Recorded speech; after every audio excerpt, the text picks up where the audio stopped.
예수영광교회 성도 여러분, 다 같이 자리에서 일어나셔서 하나님 앞에 주일 오전 예배를 드리시겠습니다.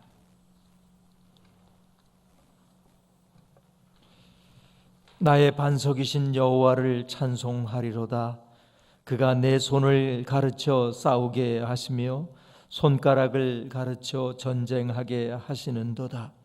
여호와는 나의 사랑이시요 나의 요새이시요 나의 산성이시요 나를 건지시는 이시요 나의 방패이시니 내가 그에게 피하였고 그가 내 백성을 내게 복종하게 하셨나이다. 아멘.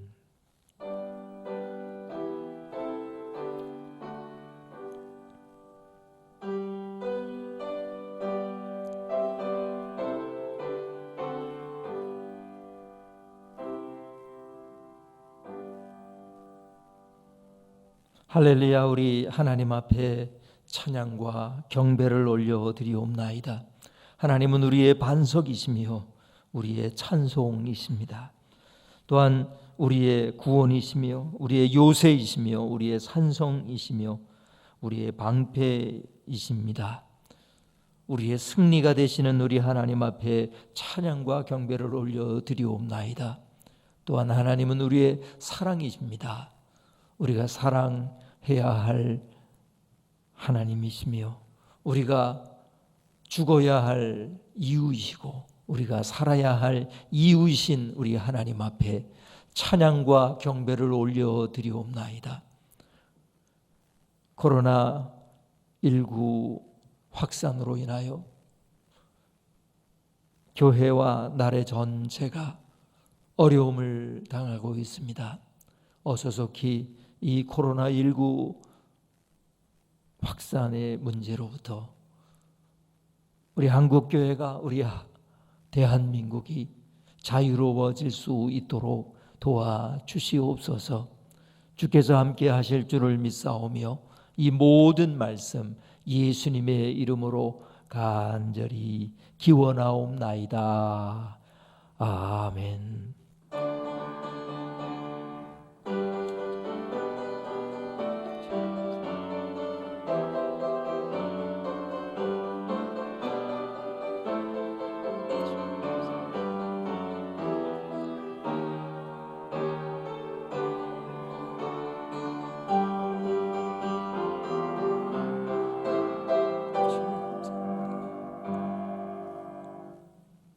다 같이 찬송가 10장을 드리시겠습니다. 찬송가 10장입니다.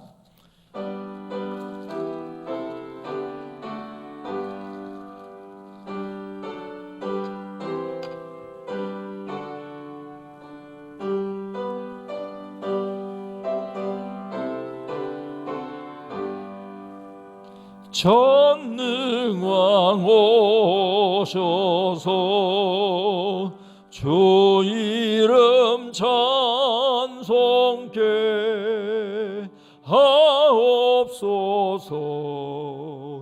영광과 권능의 정부여셔서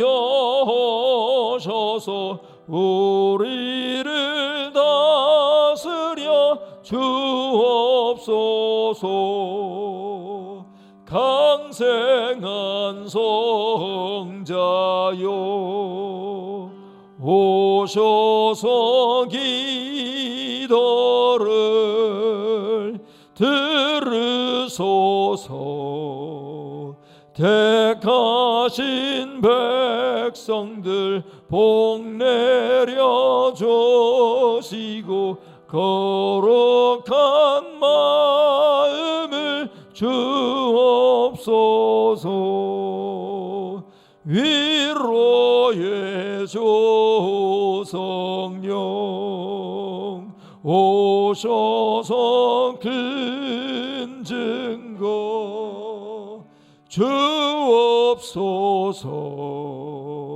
전능한 조시여 각 사람 마음에서 떠나지 마시고 계십소서. 성삼위일체께 한없는 찬송을 드립니다. 존귀한 주님을 영광 중 배옵고 영원히 모시게 하옵소서. 아멘.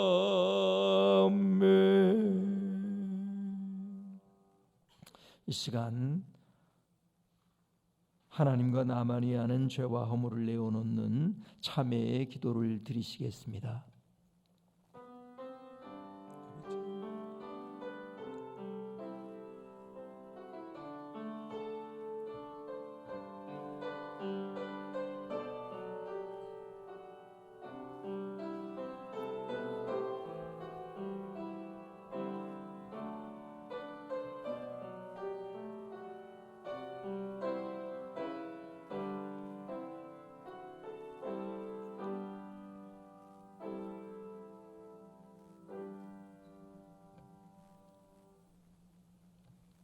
누가 능히 하나님께서 택하신 자들을 고발하리요?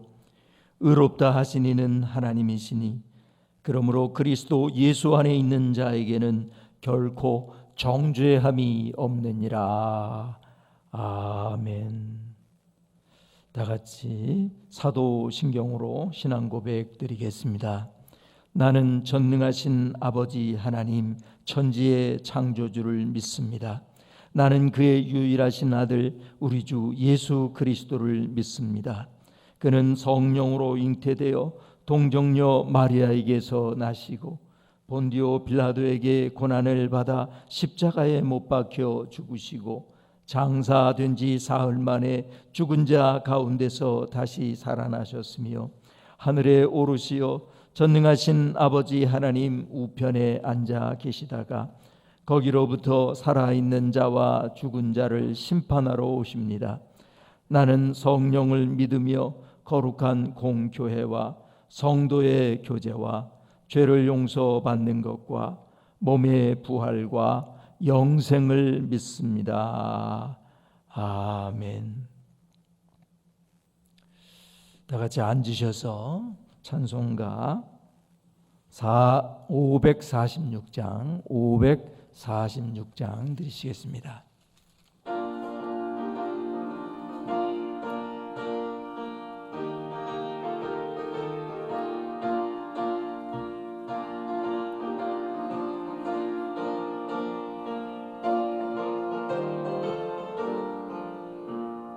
주님 약속하신 말씀 위에서 영원토록 주를 찬송하리라. 소리 높여 주께 영광 돌리며 약속 믿고 굳게 서리라. 굳게 서리 영원하신 말씀 위에 굳게 서리. 굳게 서리 그 말씀 위에 굳게 서리라. 주님 약속하신 말씀 위에서 세상 염려 내게 험습할 때에 용감하게 힘써 싸워 이기며 약속 믿고 굳게 서리라. 굳게 서리 영원하신 말씀 위에 굳게 서리. 굳게 서리 그 말씀 위에 굳게 서리라. 주님 약속하신 말씀 위에서 영원하신 주의 사랑 힘입고 성령으로 힘써 싸워 이기며 약속 믿고 굳게 서리라. 굳게 서리 영원하신 말씀 위에 굳게 서리. 굳게 서리. 그 말씀이 굳게 서리라. 주님 약속하신 말씀 위에서 성령 인도하는 대로 행하며 주님 품에 항상 인식 들며 약속 믿고 굳게 서리라. 굳게 서리. 영원하신 말씀 위에 굳게 서리. 굳게 서리. 그 말씀 위에 굳게 서리라.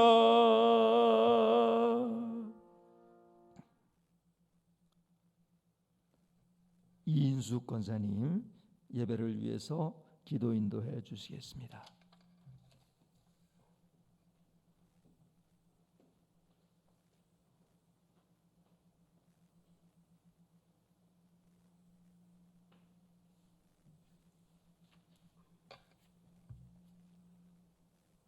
할렐루야. 사랑의 주님, 오늘도 주님 존전에 나와서 예배드리게 하심을 진심으로 감사를 드립니다. 코로나19 바이러스로 세계가 긴장하고 두려워하고 있는 이때에 저의 삶을 인도해 주시고 보호해 주셔서 진심으로 감사드립니다. 그럼에도 불구하고 예배드릴 수 있음에 또한 감사드립니다. 이 나라 이 민족 지금까지 어려움이 많았음에도 불구하고 눈동자같이 지켜주셔서 이만큼 성장할 수 있었음에 모든 것이 하나님의 은혜임을 저희로 다시 한번 깨닫고 슬기롭게 이 난국을 잘 이겨내고 극복하게 도와주시옵소서. 능력의 아버지 하나님, 고통당하는 자에게 치료의 손길로 회복시켜 주시옵고 살아계신 하나님의 사랑으로 승리케 하옵소서. 자비하신 하나님 아버지, 생명이 소생하는 봄날에 주님의 사랑으로 감싸주시고 이 예배를 통해 거룩하신 하나님의 음성을 듣고 영적으로 교제 나누는 깊은 시간 되게 도와주시옵소서. 예수 영광교회 성도들의 가정을 임해 주셔서 모든 일을 축복해 주시옵고 기도하는 모든 것이 성취되게 하여 주시옵소서. 담임 목사님 영육이 강건케 하옵시고 선포되는 말씀 속에서 살아계신 주님의 역사하심을 체험하게 하옵소서. 생사화복을 주관하시는 하나님께서 이 시간 함께해 주실 것을 믿사하며 오늘도 살아 역사하시는 거룩하신 하나님 저희들을 평강의 길로 인도해 주실 것을 믿습니다. 이 예배를 온전케 주님께 드리며 거룩하신 예수님 이름으로 감사하며 기도드렸나이다. 아멘.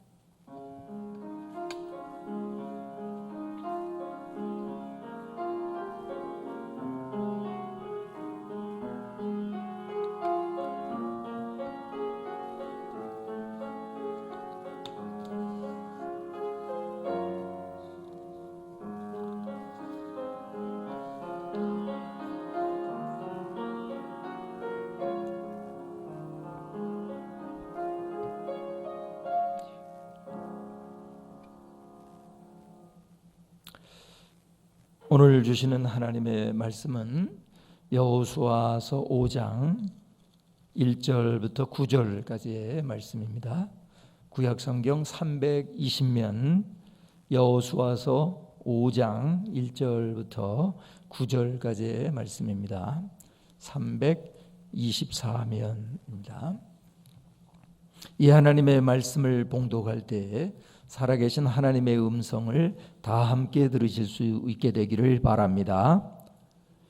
요단 서쪽의 아모리 사람의 모든 왕들과 해변의 가나안 사람의 모든 왕들이 여호와께서 요단물을 이스라엘 자손들 앞에서 말리시고 우리를 건너게 하셨음을 듣고 마음이 녹았고 이스라엘 자손들 때문에 정신을 잃었더라.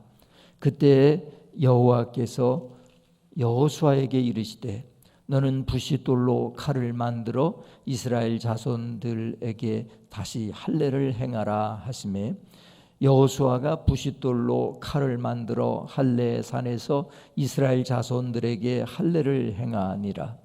여호수아가 할례를 시행한 까닭은 이것이니 애굽에서 나온 모든 백성 중 남자 곧 모든 군사는 애굽에서 나온 후 광야 길에서 죽었는데 그 나온 백성은 다 할례를 받았으나 다만 애굽에서 나온 후 광야 길에서 난 자는 할례를 받지 못하였음이라. 이스라엘 자손들이 여호와의 음성을 청종하지 아니하므로 여호와께서 그들에게 대하여 맹세하사 그들의 조상들에게 맹세하여 우리에게 주리라고 하신 땅 곧 젖과 꿀이 흐르는 땅을 그들이 보지 못하게 하리라 하시매 애굽에서 나온 족속 곧 군사들이 다 멸절하기까지 40년 동안을 광야에서 헤매었더니 그들의 대를 잇게 하신 이 자손에게 여호수아가 할례를 행하였으니 길에서는 그들에게 할례를 행하지 못하였으므로 할례 없는 자가 되었음이었더라. 또 그 모든 백성에게 할례 행하기를 마침에 백성이 진중 각 처소에 머물며 낫기를 기다릴 때에 여호와께서 여호수아에게 이르시되 내가 오늘 애굽의 수치를 너희에게서 떠나가게 하셨다 하셨으므로 그곳 이름을 오늘까지 길갈이라 하느니라. 아멘. 함께 347장 찬송가 347장을 들으시겠습니다.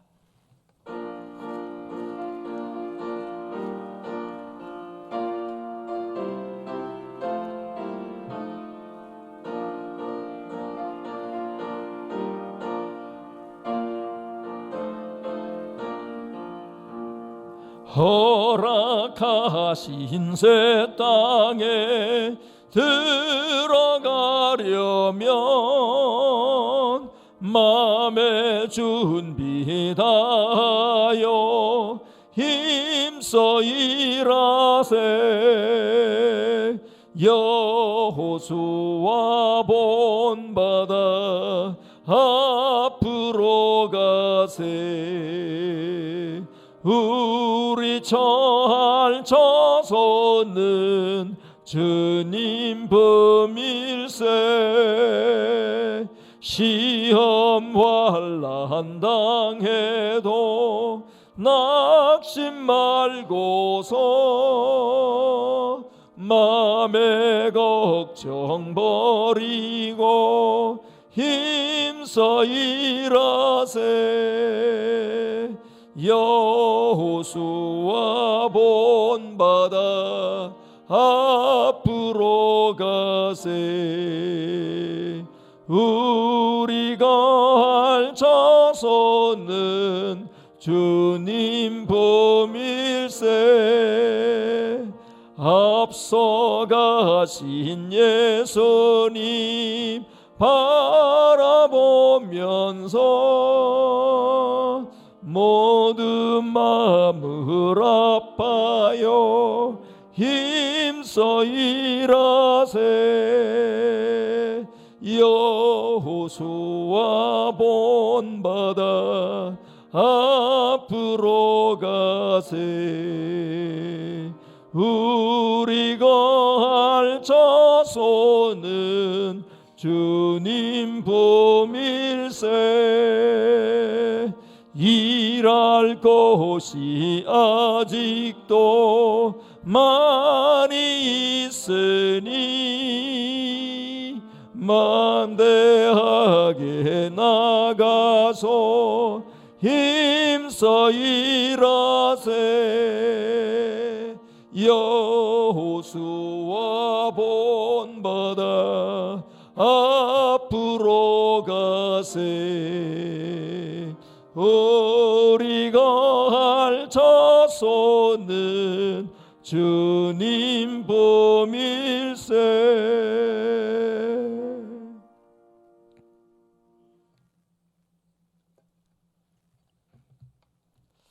여러분 반갑습니다. 여러분의 가정에 하나님의 한없는 은혜와 축복이 함께 하시기를 간절히 바랍니다. 러시아의 위대한 작가인 도스토예프스키는 28살 때에 내란 음모죄로 사형 선고를 받게 되었다고 합니다. 그는 영하 50도가 넘는 겨울날에 형장에 끌려가서 묶이게 되었습니다. 이제 사형 집행까지는 5분이 남아 있었습니다. 28년 동안 살아왔지만 남은 그 5분의 시간은 정말 천금과 같은 그러한 시간이었습니다. 그는 이 5분을 어떻게 쓸까 생각을 했습니다. 그래서 그는 처음 2분은 함께 끌려온 동료들과 작별 인사를 하는 데에 사용하기로 하였습니다.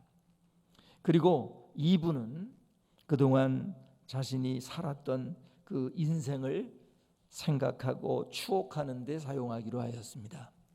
그리고 나머지 1분 동안은 자기가 살았던 땅과 자연들을 눈에 넣고 세상을 떠나기로 생각을 하였습니다.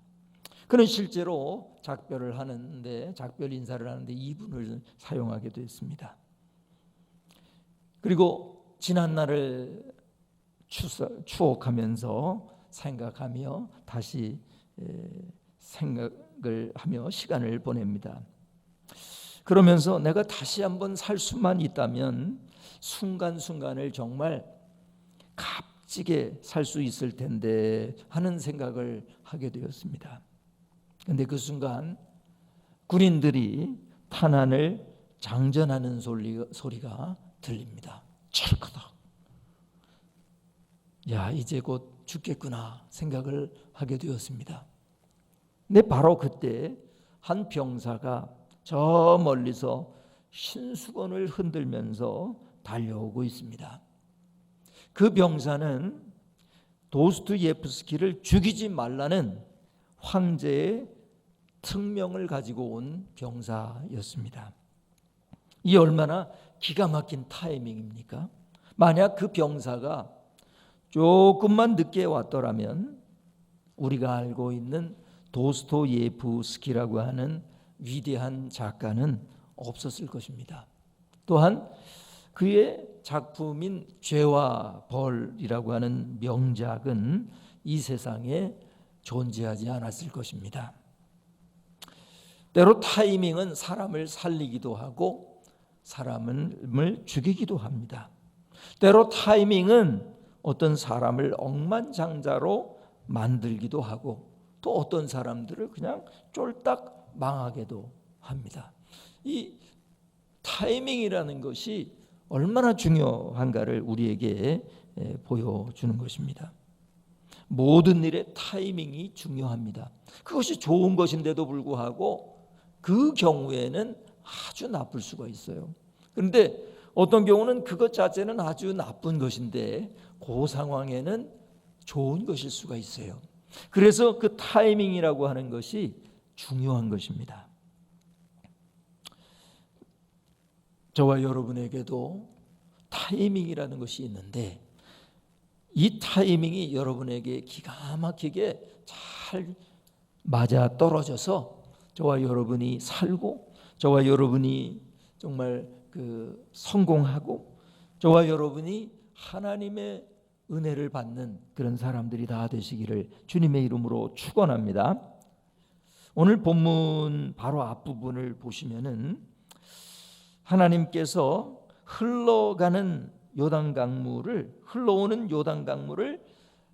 쌓이게 하시는 그런 기적이 일어나게 됩니다. 그래서 이스라엘 사람들이 요단강물을 마음 놓고 건너갈 수 있게 하는 그러한 놀라운 기적이 일어납니다. 또 하나님께서는 요단강 그 바닥, 물이 하나도 없는 그런 요단강 바닥에서 이스라엘의 12지파에게 각각 한 지파에 돌 하나씩을 어깨에 지고 나오라고 해서 길갈이라고 하는 그 요단강을 건너면 바로 길갈이라고 하는 곳인데 그 길갈이라고 하는 곳에 쌓도록 하십니다. 그래서 그 큰 돌 12개를 이제 쌓아 놓는 그런 일을 하게 하셨어요. 그리고 난 다음에 뭐라고 하셨느냐면은 야, 앞으로 너의 자손들이 이 12개의 돌은 무엇을 뜻합니까? 하고 물어본다면 그건 말이야, 그것은 하나님께서 이 요단 강물이 그 당시 아주 범람할 정도로 많이 흐르고 있을 때에 하나님께서는 그 흘러 내려오던 그 요단 강물을 착착착착 물건 쌓아 올리듯이 쌓아 올리고, 그리고 흘러가던 물은 다 흘러 보내셔서 요단 강물을 우리 민족이 다 마음 놓고 건너게 하셨다. 그것을 기념하기 위하여 하나님께서 이와 같이 12개의 돌을 쌓으라고 했단다. 그것을 가르치거라 하나님께서 말씀하셨어요. 자, 그랬더니 어떤 일이 일어나게 됩니까? 오늘 본문 5장 1절을 다 같이 한 목소리로 읽겠습니다. 요단 서쪽의 아모리 사람의 모든 왕들과 해변의 가나안 사람의 모든 왕들이 여호와께서 요단물을 이스라엘 자손들 앞에서 말리시고 우리를 건너게 하셨음을 듣고 마음이 녹았고 이스라엘 자손들 때문에 정신을 잃었더라 하고 말합니다. 여러분, 그랬겠죠? 요단강을 어떻게 물을 쌓을 수가 있어요? 그건 도저히 불가능한 일이거든요. 이건 중력의 법칙을 어기는 것일 뿐만 아니라 이것을 어떻게 물을 쌓아 올립니까? 그런데 하나님은 그 일을 하셨어요. 그리고 그것을 이스라엘 사람들이 다 보았습니다. 그리고 그 길갈이라고 하는 곳과 또 여리고라고 하는 것이 그렇게 먼 곳이 아니에요. 다 보고 있어요. 그 보고 있는 가운데 일어난 사건이기 때문에 그 요단강 서쪽에 아모리 사람들의 왕들이, 그리고 해변가에 있는 또 해변을 중심으로 한 가나안 사람들의 모든 왕들이 마음이 녹아버렸어요. 간담이 아주 녹아버렸단 말이에요. 이제 정신을 잃을 정도가 되었어요. 그러니까 싸울 의사를 우리는 사기라고 하는데 전이라고 하는데 전의를 상실해 버렸어요. 사기가 없습니다 지금. 반면에 이스라엘 사람들의 마음은 어떠했겠습니까?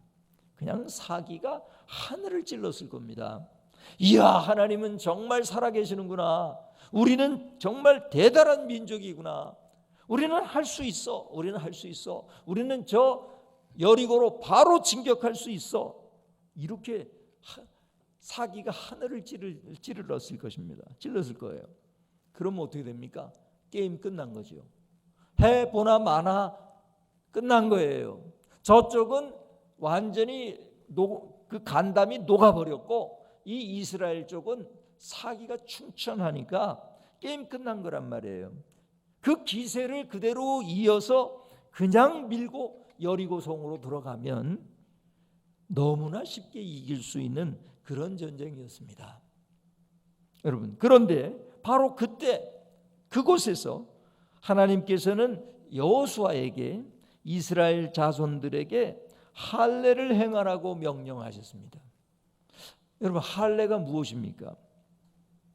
원래 이스라엘 그 사람들은 남자를 낳으면 8일째 되는 날에 그 남자아이의 그 성기의 표피를 잘라내주는 그러한 의식이 있었습니다. 이것을 할례 의식이라고 하는데 그 당시에는요, 다 자란 성인들이에요. 다 자란 성인들에게 그 할례를 행하라는 것이었습니다.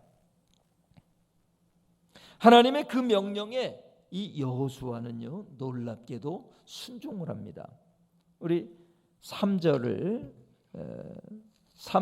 다 같이 한 목소리로 읽겠습니다. 여호수아가 부싯돌로 칼을 만들어 할례산에서 이스라엘 자손들에게 할례를 행하니라 하고 말합니다. 하나님이 그러셨거든요. 너는 부싯돌로 칼을 만들어 이스라엘 자손들에게 다시 할례를 행하라 하시매. 그러니까 여호수아가요 부싯돌을 딱 깨트려 가지고 아주 날카로운 칼을 만들어 가지고 할례산이라고 하는 곳에서 이스라엘 자손들에게 할례를 행했다는 거예요. 여러분, 여호수아가 할례에 사용한 것이 뭐예요? 말씀드린 대로 부싯돌로 만든 칼이에요. 돌칼이에요. 그러니까 돌칼. 돌칼로 이스라엘의 남자들에게 그 할례를 행한 거예요. 근데 한두 명 행한 게 아니라 이스라엘 자손들 남자 전체를 할례를 행했다는 거예요. 그랬더니 그게 산이 되었어요. 할례산. 이 할례산이라는 말은 여러분의 성경 밑에 보면은 기브앗 하알랄롯이라고 도 써 있다는 거예요. 이게 무슨 뜻이냐면 기브앗이라는 말은 산, 언덕 이런 뜻이고 하알랄롯이라고 하는 말은요. 이거는 표피, 사람의 피부, 표피들이라는 뜻입니다. 복수예요. 표피들. 그러니까 그 남자들의 그 피부를 잘라낸 것이 얼마나 많았든지 그것이 산처럼 되었다는 거예요. 그래서 할례산이라는 이름을 붙였다는 것입니다. 어마어마하죠. 자, 오늘날에도 이 수술을 하려고 하면요. 칼과 상처를 아주 철저하게 소독을 해야 됩니다. 그 소독을 하지 않으면 어떻게 되느냐면은 수술 후에 염증이 생겨가지고는 큰일 납니다. 그 염증이 생기지 않으려고 하면은 며칠, 7일 정도는 항생제를 계속 먹어야 됩니다. 그래도 염증이 생기는 일이 종종 일어나게 됩니다. 관리를 잘 하지 못하면 말이에요. 그런데 그 당시에 어땠겠습니까? 도구가 돌칼입니다. 그리고 그 돌칼을요 재사용합니다. 끔찍한 일이죠. 오늘날로 보면은요 끔찍한 일이고 그 병원 고소당합니다. 한 칼 하나로 그냥 계속해서 사용하다가 조금 무뎌졌다 싶으면 또 하나 만들어서 했겠죠. 소독약이 있겠습니까? 칼이 깨끗합니까? 그러면 어떻게 되겠습니까? 100% 염증이 생기는 것은 100% 당연한 거죠. 곱는 것은 당연한 것입니다. 또 오늘날에도 그 수술 후에 며칠 동안 걷기가 어렵습니다. 항생제를 먹고 진통제를 먹고 그래도 쉽지가 않습니다. 그 당시에는 오죽했겠습니까? 진통제가 있었겠습니까? 항생제가 있었겠습니까? 그냥 염증 생기고 말이죠. 얼마나 힘듭니까? 거의 누워 있다시피 하는 것입니다. 나을 때까지 말이죠. 여러분, 이런 질문을 할 수 있지 않겠습니까? 그런데 왜 하필 그때입니까? 왜 하필 적진이 멀지 않은 바로 길갈이라는 그곳입니까? 왜 그곳에서 할례를 하라는 것입니까? 그 다음에 이제 처음으로 점령했던 여리고라고 하는 성에서 그 이스라엘 사람들이 할례를 행한 길갈이라고 하는 곳은요, 거리가 몇이나 되느냐면 3km밖에 안 됩니다. 3km밖에 되지 않는 바로 그곳에서 전쟁에 나가야 할 그 남자들이 싹 100% 수술을 했단 말이에요. 할례를 행했단 말이에요. 왜 하나님은 그때에 할례를 행하라 하셨느냐 하는 겁니다. 가장 적군의 사기가 바닥에 떨어져 있을 때, 가장 이스라엘 백성들의 사기가 충천해 있을 때 여리고성을 점령한다면요 반드시 쉽게 승리했었을 거예요. 그런데 왜 하필 그때 할례를 하라고 하는 것입니까? 더군다나 할례를 일단 받고 나면은 적어도 10여일 동안에는 움직일 수 없는 정도로 아픕니다. 그리고 전쟁을 한다는 것은 또 더더욱 어렵죠. 전쟁을 할 수는 더더욱 없습니다. 그런데 왜 그때 하나님께서는 할례를 행하라 명령하신 것입니까? 참 이해가 되지 않습니다. 여러분은 어떻게 생각하십니까? 할례가 그렇게 중요하시다면 요단강을 건너기 전에 하시면 그런 위험을 감수하지 않아도 되었을 겁니다. 그렇지 않습니까? 적어도 요단강 물을 건너지 않았을 때는 보다 안전합니다. 저 여리고에서 쳐들어올 수도 없지만 쳐들어와도 그거는 요단강이라고 하는 그 강물이 있기 때문에 훨씬 안전할 것입니다. 더 나아가서는 하나님께서 그 할례라고 하는 것이 그렇게도 중요하셨다면 광야에서 이동하지 않을 때도 많았습니다. 이동하지 않았을 그때에 그 할례를 행했다고 하면은 얼마나 좋았겠습니까? 그러면 이 전쟁을 앞두고 그리고 여리고성이 3km밖에 되지 않은 바로 그곳에서 할례를 행하지 않아도 되었을 것입니다. 하나님의 의도가 잘 이해가 되지 않습니다. 더군다나 이스라엘 백성들에게는요, 할례에 관한 중요한 사건이 있었습니다. 오래전에. 그것은 창세기 34장에 나오는 사건이었죠. 야곱의 딸 디나가 세겜에서 그 세겜의 족장의 아들인 세겜에게 강간을 당하게 되었죠. 그때 그것을 복수하기 위하여 세겜의 남자들에게 할례를 하면 너희들이 할례를 100%다 하면 우리가 너희와 함께 서로 결혼하고 그렇게 할 수 있어 하고 속이고는 정말 이 순진한 세겜 사람들이 할례를 다 행하고 나왔을 때 이 야곱의 두 아들이 말이죠, 할례를 받고 꼼짝도 하지 못하고 있는 그들을, 세겜 사람들을 그냥 전멸시키는 사건이 일어나지 않았습니까? 여러분, 그 사건을 이스라엘 사람들은 다 알고 있었을 겁니다. 자기 조상들의 이야기니까 말이죠. 그러니까 그때 그 장소에서 여리고가 가까운 그 길갈에서 할례를 행하라고 명령하신 하나님의 의도를 어떻게 이해할 수 있겠습니까? 어떻게 이스라엘 자손들이 다 죽을지도 모르는 그러한 일을 하나님은 그때 그곳에서 시키고 계시느냐 하는 것입니다. 여러분, 하나님은 왜 그때 여리고에서 가장 가까운 3km밖에 되지 않은 길갈에서 할례를 행하라고 명령하셨을까요? 참 궁금하지 않습니까? 그 대답을 우리는 4절 이하에서 찾을 수가 있습니다. 우리 4절을 다 같이 한 목소리로 읽겠습니다. 여호수아가 할례를 시행한 까닭은 이것이니 애굽에서 나온 모든 백성 중 남자 곧 모든 군사는 애굽에서 나온 후 광야 길에서 죽었는데 하고 말합니다. 자, 애굽에서 나올 때 20세 이상이었던 사람들, 그 사람들은요 광야에서 40년을 지내면서 다 죽었어요.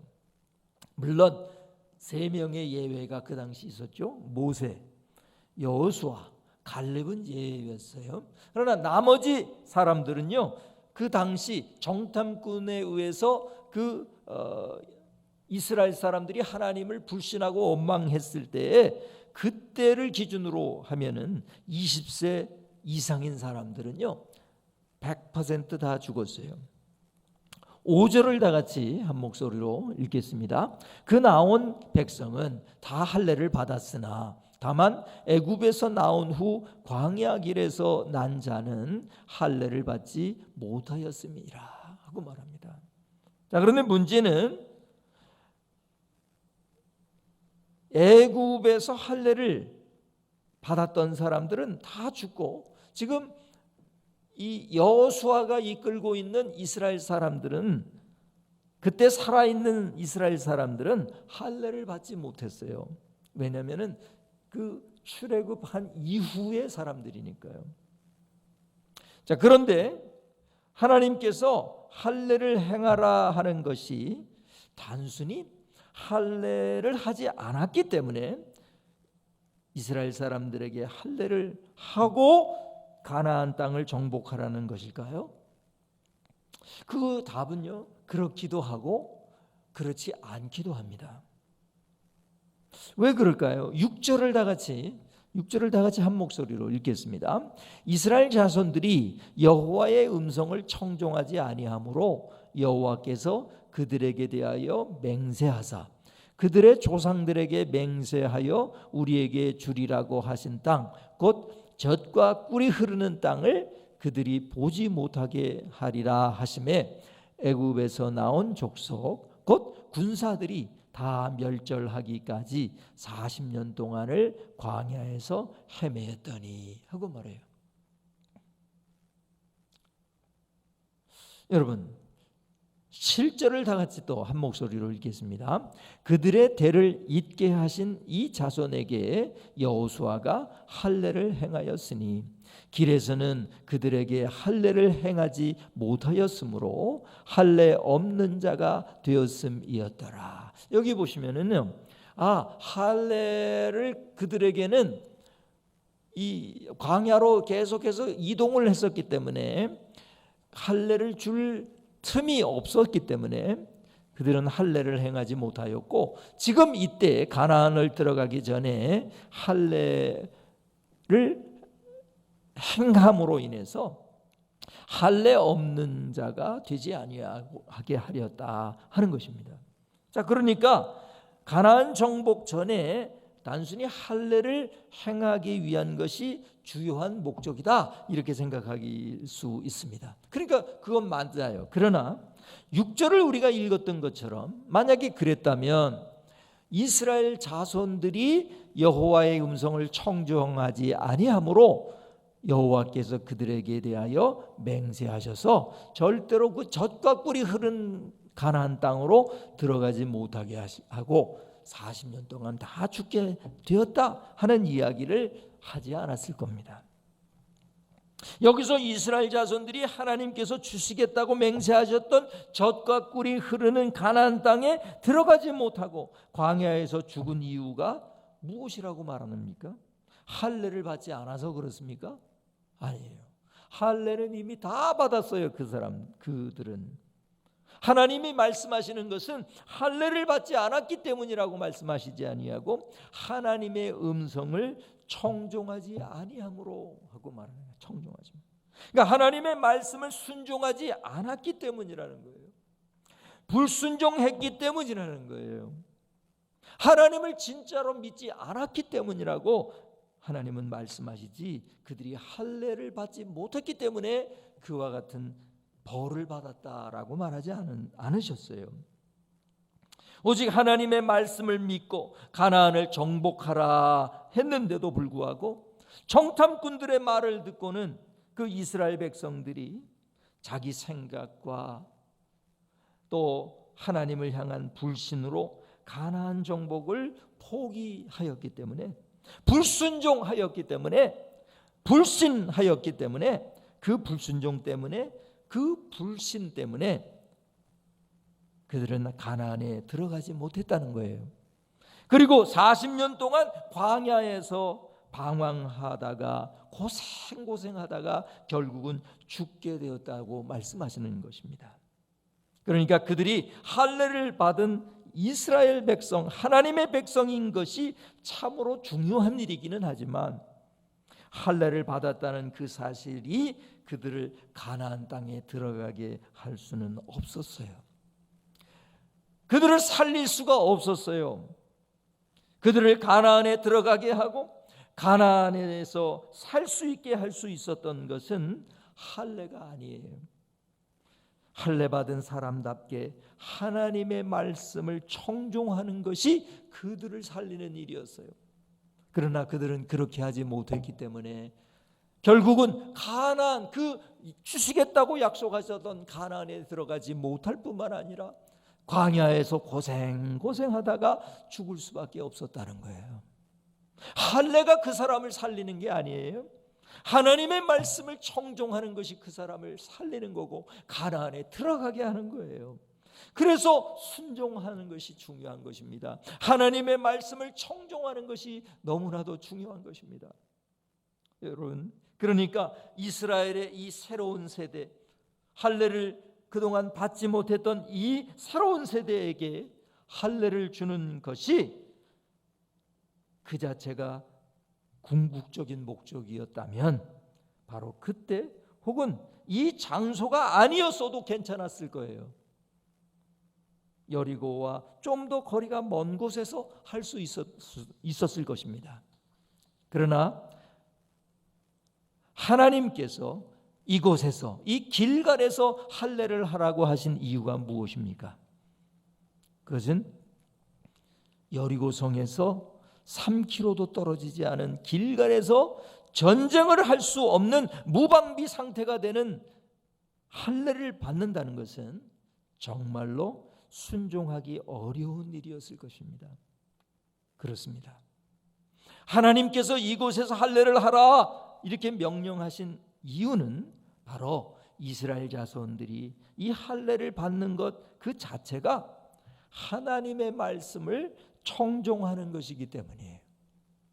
할례 받는 그 결단이 바로 믿음이고 엄청난 순종이었기 때문에 바로 그 자리에서, 바로 그때에 하나님은 할례를 행하라 이렇게 명령하셨던 거예요. 사랑하는 여러분, 먼저 여호수아를 생각해 보십시다. 여호수아는 지도자로서 납득이 되지 않았을 거예요. 왜냐하면 바로 진격하면 저들은 지금 그 소식을 들어서 간담이 다 녹아버렸고 우리는 사기가 하늘을 찌르고 있어요. 그러니까 바로 진격하면 너무나 쉽게 저 난공불락의 성 여리고성을 점령할 수 있는 절호의 기회인데도 불구하고 여기서 할례를 받으면 그 기회를 잃어버릴 것만 같단 말이에요. 그러니까 지도자로서는 상당히 받아들이기 어려워요. 또한 여호수아를 통해서 이 할례를 받으라고 하는 이 말을 들었던 이스라엘 사람들도 잘 이해가 되지 않았을 거예요. 우리가 사기가 이렇게 올라 있을 때, 하나님의 기적을 체험한 그 감격이 남아 있을 때, 우리의 힘이 넘칠 때 공격하면 얼마나 좋을까 이런 생각을 했을 것입니다. 이것은 그들의 자신감, 그들의 힘과 능력 이런 것들을 내려놓고 하나님의 능력과 하나님의 말씀만 의지해야만 할례를 받을 수 있기에 할례를 받는 것은요 대단한 순종이에요. 하나님은 그것을 보고 싶으셨던 거예요. 그러니까 일부러 거기까지 끌고 와서는 거기서 할례를 행하라는 것입니다. 이것은 하나님이 할례 자체를 받으라고 하는 것이 아니라 너희들은 너희들의 조상들처럼 너희들의 아버지 세대처럼 또 내 말을 어기고 내 말에 불순종하고 나를 원망하고 그렇게 된다면 너의 아버지 어머니 세대처럼 될 거야. 그러나 이 자리에서 절대로 할례를 행하지 않을 것 같은, 전쟁에 대해서 요만큼만 알아도 할 수 없는 그런 선택을 너희들이 한다면 그것은 바로 나의 말을 청종하는 것이다. 그것은 나의 말을 전적으로 믿고 순종하는 것이야. 나는 그것을 보고 싶어. 그런 말을 알려주지는 않았지만 하나님의 속마음 속에는 그것을 지금 기대하고 있는 거란 말이에요. 그런데 놀랍게도 여호수아와 이스라엘 백성들이 말이에요, 그것을 순종했다는 거예요. 그 자리에서 여리고성에서 3km밖에 떨어지지 않은 그 허허벌판 같은 그 길갈에서 할례를 행했던, 할례를 받았던 이 사람들, 이 사람들은 지금 하나님의 말씀을 청종하고 순종하고 있단 말이에요. 여러분 8절을 우리 다 같이 한 목소리로 읽겠습니다. 또 그 모든 백성에게 할례 행하기를 마침에 백성이 진중 각 처소에 머물며 낫기를 기다릴 때 하고 말합니다. 할례를 받고 걸을 수도 없고 너무나 아프고 고통스러울 때 뭘 하겠어요? 자기 처소에서 며칠을 그 상처가 낫기를 기다리며 누워 있었을 겁니다. 오늘날에도요 대부분 누워 있더라고요. 이 수술을 받으면요 누워 있어요. 힘들고 아파서요. 그 당시에는 뭐 진통제도 없고 이러니까요 더 할 수 있는 게 없어요. 그냥 누워서 기다릴 수밖에 없어요. 여러분 할례를 받고 그렇게 누워 있는 그 사람들, 그 이스라엘 백성들을 한번 상상해 보세요. 그들의 마음속에는 한편으로는 두려움이 있었을지도 몰라요. 저 가나안 족속들이, 아모리 족속들이 우리가 할례를 받은 것을 알아채고 눈치채고 공격해 오면 어떡하지? 이런 불안한 마음이 있었을 거예요. 그러나 그들이 할례를 받고 지금 누워서 꼼짝을 하지 못하면서 그렇게 누워 있다는 것은 무엇을 의미합니까? 하나님께서 우리를 지켜주실 것을 믿고 있다는 것입니다. 모든 자신들의 생명과 운명을 하나님께 맡기고 지금 순종하고 있는 것입니다. 아무것도 안 하고 누워 있는 것이 바로 순종이었어요. 그것이 바로 하나님의 말씀을 청종하는 것이었단 말이에요. 여러분, 할례 자체보다 하나님의 말씀에 청종하는 것, 하나님의 말씀을 순종하는 것이 더 중요합니다.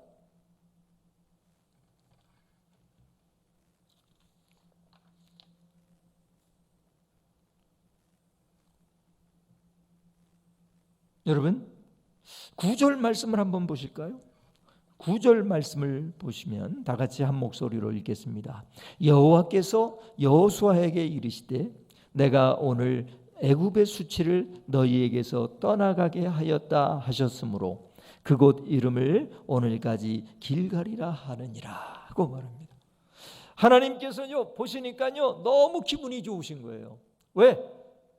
그 할례를 받는 것이 참으로 어리석은 시기에 또 할례를 받는 것이 가장 어리석은 장소에서 할례를 받으라고 하는 하나님의 명령에 대하여 그들이 다 이해하지 못했다 할지라도 하나님의 말씀에 청종하는 모습을 보시고는 하나님이 너무 기쁘셨어요.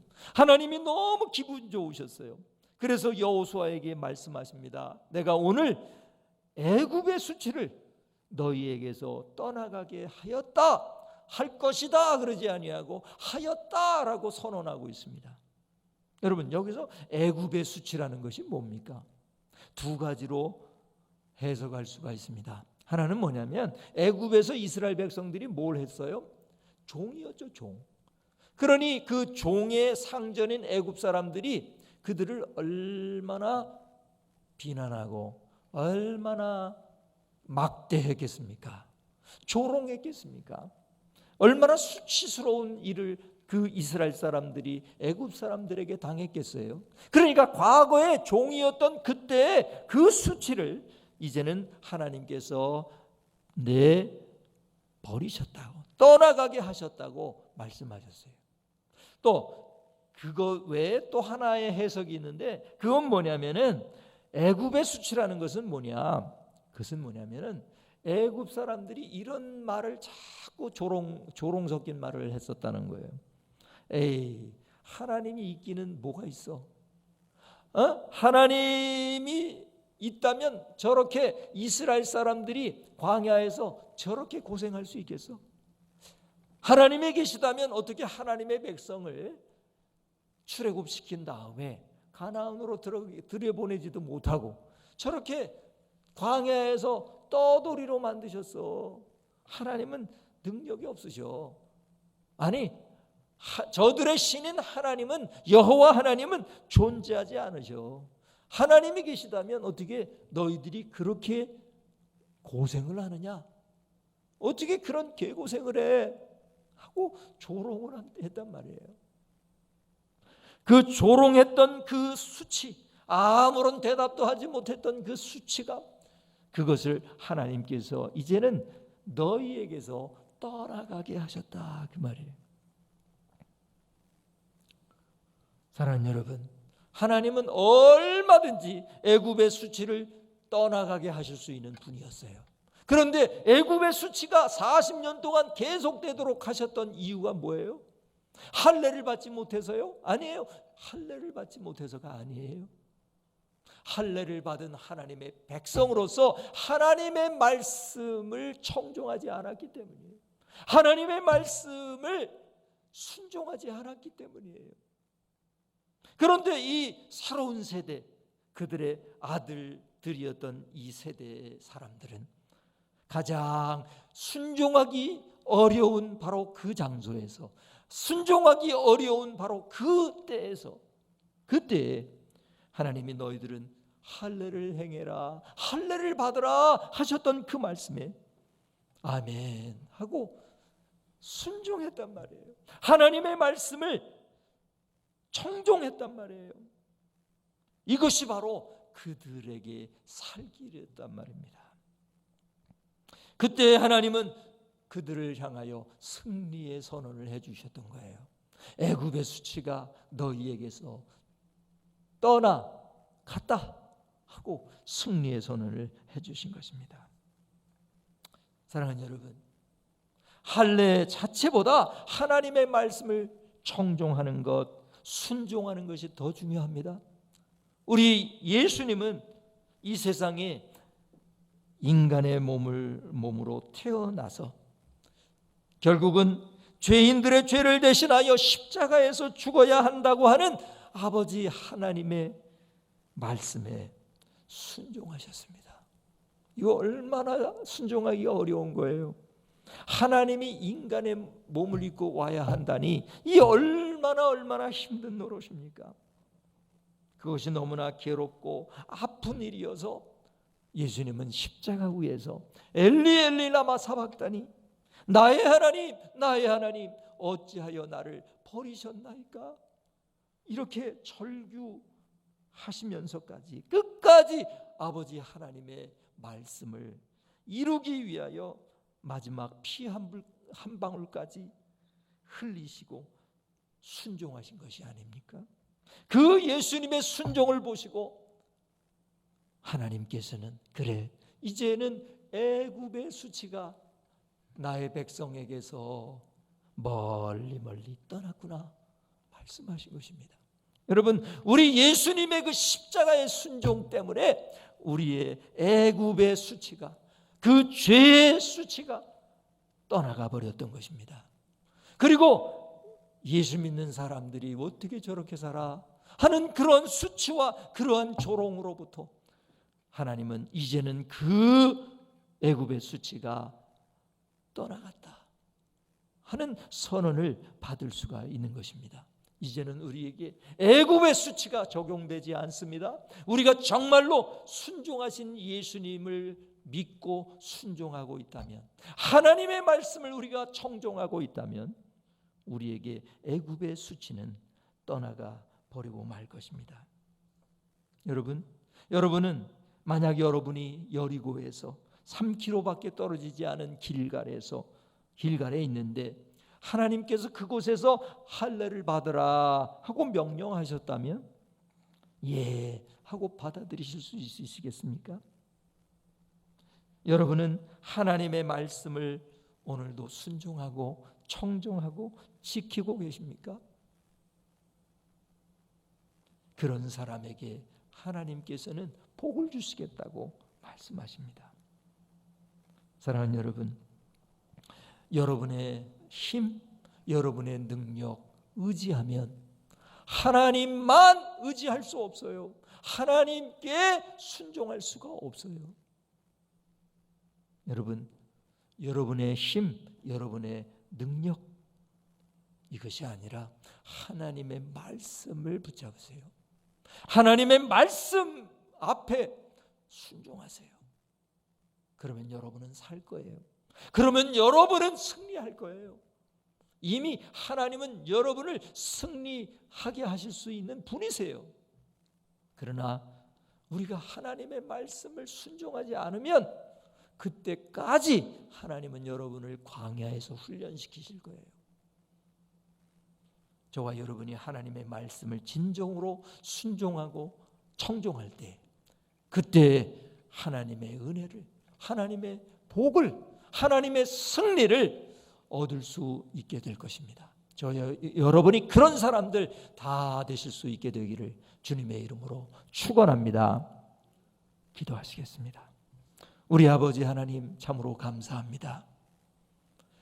이 말씀을 통해서 우리가 할례를 받는 것이 그 자체보다 하나님의 말씀을 청종하는 것이 바로 우리의 살 길이며 우리가 승리할 수 있는 길이라고 하는 사실을 우리에게 가르쳐 주심을 감사합니다.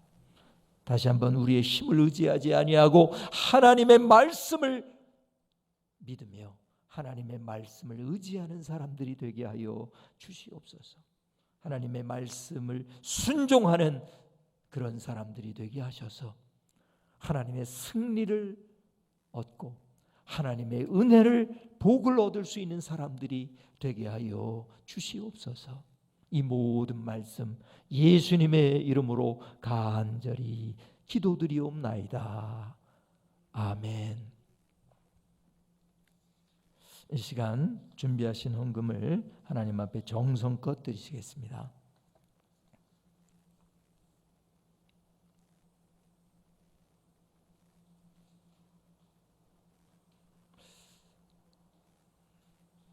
다 같이 자리에서 일어나시겠습니다.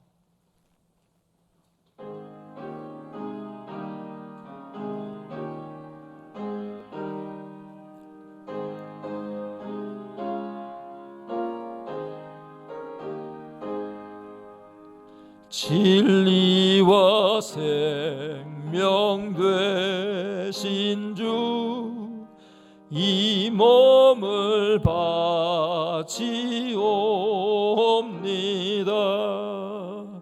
믿음과 소망 사랑에 한 마음 되게 하소서. 아멘. 사랑과 은혜가 풍성하신 우리 아버지 하나님, 참으로 감사하고 감사합니다. 예수님이 하나님의 말씀에 순종하셔서 십자가를 지시고 부활하셨기에 우리가 애굽의 수치로부터, 죄의 권세로부터 해방될 수 있었습니다. 우리를 구원해 주신 우리 하나님 앞에 영광과 감사를 올려드리옵나이다. 뿐만 아니라 우리로 하여금 하나님의 말씀에 충성하며 청종하며 순종할 수 있는 사람들 되게 해주심을 감사합니다. 그래서 하나님의 은혜와 복을 얻게 하시고 승리하게 해주셨던 것 참으로 감사합니다. 주께서 주신 그 은혜에 대하여 감사하여 여러 가지 모양으로 감사의 예물을 올려드리오니 이 예물을 주께서 받아주시고 다함이 없는 복으로 갚아 주시옵소서. 우리에게 성령으로 충만하게 하시고 우리가 늘 감사하며 기뻐하는 영혼이 되게 하여 주시옵소서. 우리의 육체가 강건하며 어떤 전염병에도 견딜 수 있는 강건한 사람들이 되게 하여 주시옵소서. 우리 예수 영광교회에 속한 모든 영혼들 강건하게 도와주시며 안전하게 지켜 주시옵소서. 또한 하시는 모든 일이 주님의 은혜 가운데 형통하게 하여 주시옵소서. 어서 좋기 우리가 다 같이 모여 예배할 수 있게 하여 주시옵소서. 이 모든 말씀 예수님의 이름으로 간절히 봉헌 기도 드리옵나이다. 아멘. 할렐루야. 교회 소식을 드리도록 하겠습니다. 이제 코로나19 바이러스 확산으로 인해서 참 많은 불편을 겪고 있는 우리 교우들께 심심한 위로의 말씀을 드립니다. 그리고 항상 그 건강에 유의하시고 하나님께 기도하시기 바랍니다. 그리고 하나님이 여러분을 지키실 것입니다. 또 하나님이 어떤 경우라도 하나님만 의지하는 여러분 되기를 바랍니다. 이제 우리가 모여서 예배를 이번 주에 드리려고 했습니다만 상황이 여의치 않아서 이번 주에도 인터넷으로 예배를 드렸습니다. 다음 주일도 인터넷 예배로 드릴 것 같습니다. 특별한 그 변동이 있게 되면 문자로 연락을 드리도록 하겠습니다. 자, 그러면 다 같이 일어나셔서 주기도문송 635장을 들으시겠습니다.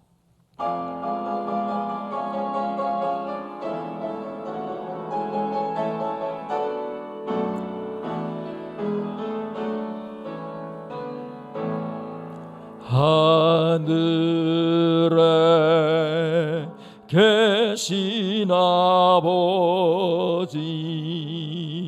이름 거룩하사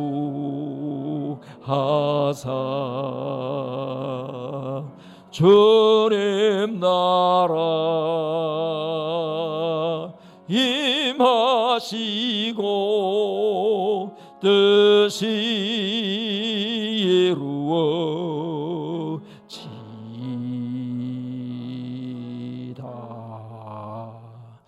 일용할 양식 주시고 우리들의 큰 죄 다 용서하옵시고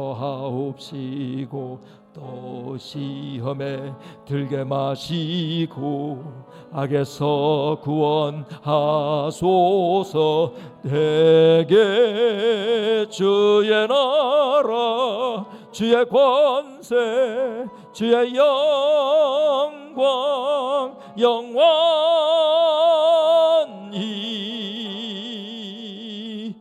아멘.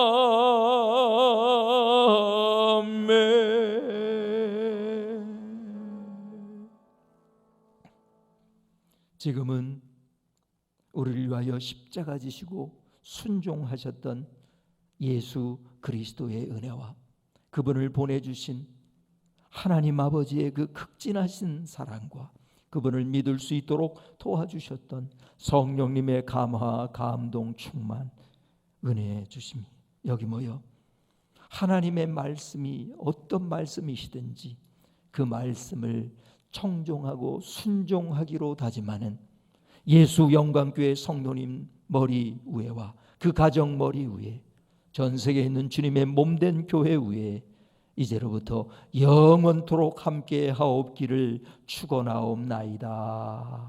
아멘.